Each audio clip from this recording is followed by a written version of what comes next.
All right, are you serious? We got breaking news. Breaking news out of Canada.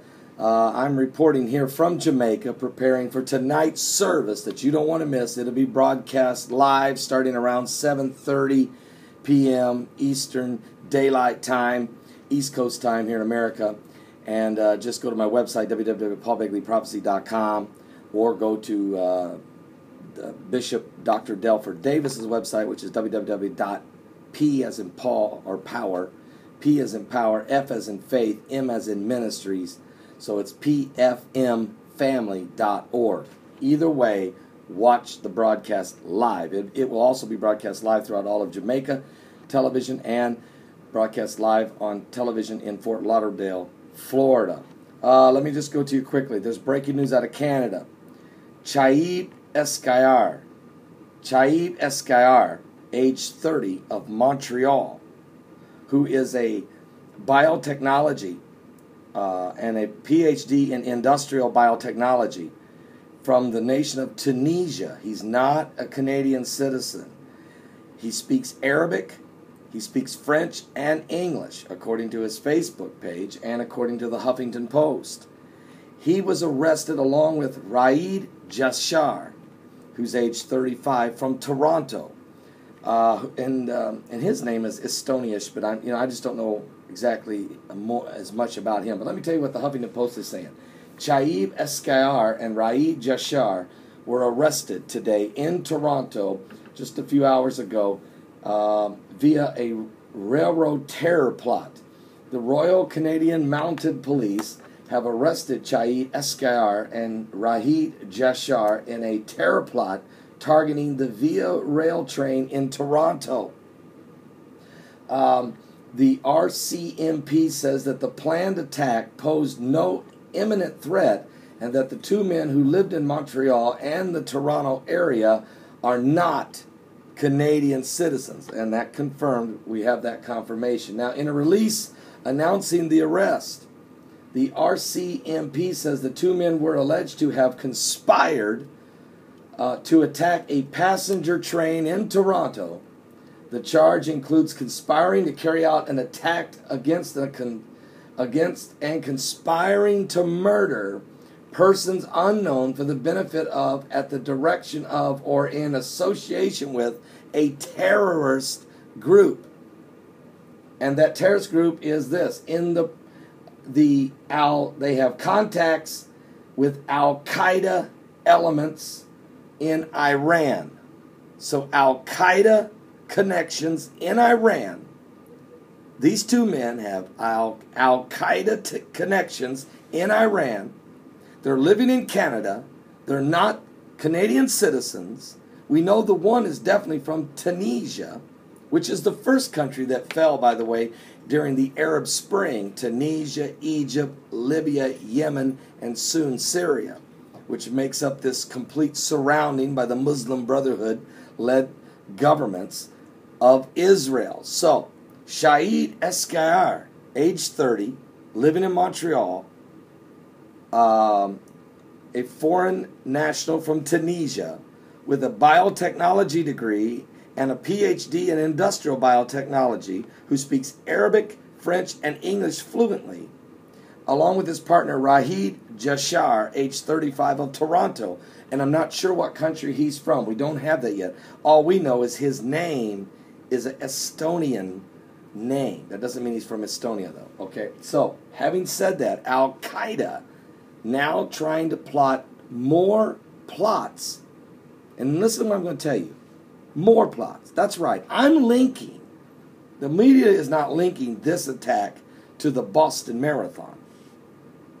But I'm going to link them based on ideology, based on criminology, based on end-time eschatology, which means end-of-the-world scenarios.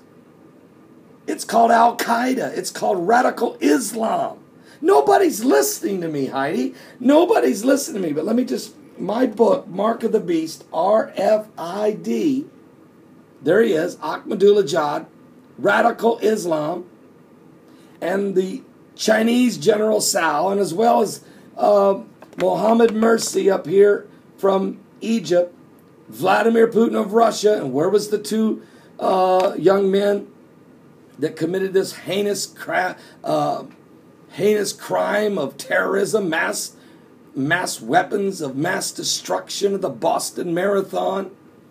And when I first heard that they let the Saudi national go, I said, what's going on? They still shouldn't let him go.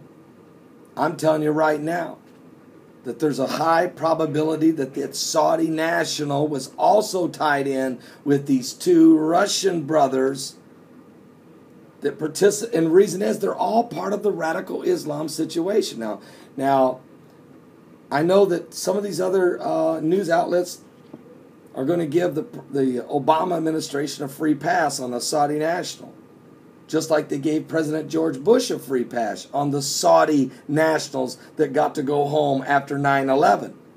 That's right, the three brothers of Osama bin Laden got a free ticket home. But I'm telling you that the Saudi nationals are just as much involved with radical Islam, as we know already, as the Chechen Muslim rebels over in the Russian area. They're just as much involved as the radical Islamic Muslim Brotherhood in Tunisia. That's where this man's from, Chahib Eskayar. No doubt he's probably linked to Muslim Brotherhood. Nobody wants to say that because 6 Muslim Brotherhood members worked for President Obama in the White House. Nobody wants to say that because Hillary Rodham Clinton, when she was Secretary of State, her chief of staff was the daughter of the Muslim Sisterhood and was married to Congressman Wiener. You remember him, don't you? Sending his perverted emails out to people. Don't worry. He's going to run for mayor. He'll probably be your next mayor after Bloomberg. And so we have all of these. And what about the CIA, the new CIA director? Nobody knows if he's a Muslim or not. There's a lot of accounts of it. Who knows? The main thing is, here's the whole point. Without pointing fingers at any individual, let's just take the whole situation. Christianity and the Jews, Christians and Jews, are under persecution by radical Islam, whether it is the Muslim Brotherhood or Al-Qaeda or Hamas or Al-Shabaab in Nigeria or Hezbollah in southern Lebanon. It doesn't matter. Or the Iranian bunch. They're all preaching the same thing. That their God, Allah, cannot send the 12th Imam, the Allah Mahdi. The Muslim Messiah cannot come back to the world until there's so much chaos in the world that Allah decides to send the 12th Imam, the Allah Mahdi. And as he comes down, apparently he's going to bring Jesus Christ. And Ahmadinejad says, and he's going to bring Hugo Chavez with him. Did I have Hugo Chavez in my book? Oh, yeah, there he is. Oh, Bill Gates, you're in there too, just because of your technologies that's going to be used in the end times. I'm just saying. Are you saved? Tonight I'm going to preach a powerful message. You say, how do you know? I already know. I already know because God is going to inspire it. God has already laid it on our hearts. God's moving. I can't do it, but He can. He's going to, because I put all my faith and trust in Him. Don't miss tonight's live broadcast, preaching from the largest church in the Caribbean islands, the Miracle Cathedral, Power of Faith Ministries, with Bishop Dr. Delford Davis. I'll be preaching tonight a powerful word from the Lord, expecting many more souls to be saved. There was over 120 that were saved on Sunday morning, over 30 last night. We're expecting God to move tonight, Monday night, that's right. Give your life to Jesus Christ. If you're watching this right now, have no fear of what's going on, but understand the Bible prophesied in the last days that there would be wars, that nation would rise against nation, kingdom against kingdoms. There would be famines and pestilence and earthquakes in divers places, and all of these are the beginning of sorrow.